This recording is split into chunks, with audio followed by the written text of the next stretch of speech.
What's up, guys? Welcome to your 74th Android tutorial for the Young Buck, also known as the New Boston, or Bucky. What we're going to do now is I decided to do a few more graphics ones just because on my channel a lot of people have been wanting to do game stuff and graphics and all that good stuff. So what I'm going to do is basically nothing too new, but we're going to kind of review, and this is what our application finished product is going to do, is basically when you click, it starts and it creates a bitmap right at our starting point, and as we hold down our mouse we let go and it also does another plus right at our end point. So that can be kind of useful to see how, like, you know, if you're launching this ball, we can get those 2 points and use the velocity to, you know, launch the ball a certain speed over time. So that's essentially what we're gonna get to. Yeah, I just wanted to show you guys the end result before we actually get into it. So you guys can kind of follow along. And what we're going to do is we're going to set up some more float variables. SX for starting X point, SY for a starting Y point, and then FX for a finishing X point, and FY for our finishing Y point. And again, all we're going to do is just kind of set those all equal to be 0 right at the beginning, because we're going to kind of use the same layout here. So let's do that real quick.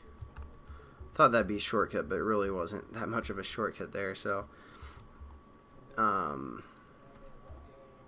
nothing new yet, but basically I want to show you guys what we can do with a motion event, because we did kind of use it, but we didn't really get into too much. So what we're actually going to do now is set up our bitmap first. So let's scroll down to where we set up our first bitmap called test. Let's actually cut that test out of our if loop right here and define it within our onCreate method. So I'm just going to paste that up here. Hit Control V, and you know, we define this bitmap. We're also going to want that bitmap to be accessible to both classes that we have set up. So we're going to set up a bitmap variable called test, and then we're also going to call one plus. That's going to be the plus symbol that we're going to use, and then we just need to delete again this bitmap here. Now I'm just going to again copy this line of code. I know I'm kind of going all over the place, but hopefully we aren't doing anything new yet for the most part, and set up our plus bitmap. All we have to do now is change the resource here to our plus image that we have in our drawable folder. So there we go, we have all our bitmaps and all of our initial points set up. Now let's go back into our onTouch method. And this is where we're going to kind of define, you know, our starting X and our starting Y. But first what we're going to do is we're going to use a switch in case, which again we're familiar with. We're going to get kind of the information from what type of motion event it is. So we're going to say switch, and then we're going to say event, because again that's the motion events that's being passed in. We're going to hit dot get action, and that's going to tell us what kind of action's happening at the current moment, because we have this as true, so it's going to keep looping through for pretty much every moment. And then we just need to do a bracket as well and set up our cases. So we're going to say case, and then we're going to refer to the motion event class, and then we can hit dot, and we have the events that can happen. So down is right when we first click. So what we're going to do within this case, we're going to set up our starting X, our start X, and then it's just going to be again equal to event dot get X. Again, kind of review here, and then also our starting Y, and that's going to be event dot get Y. And there we go, and then all we have to do is say break here, and then we're going to set up our other case, which is going to be the release. So we're going to say motion event dot you know, action up. So type that out, and that's when we're going to let our finger off of the screen, and then we're going to set up our final X, and this is going to be again event dot get X, and FY, our final Y, is going to again be event dot get Y. So there we go. We're going to kind of have these different X and Y values. This one's going to be consistently updating. This one's going to be right when we press down, and this one's going to be right when we press up. So let's just put a break there as well. Now that we have everything set up, we're going to go back within our canvas, and we're going to kind of set up some more of these if statements that we did previously. So I'm going to copy 3 of those, because again, we're going to say one is for our starting x if it's not equal to 0, and our starting y is not equal to 0.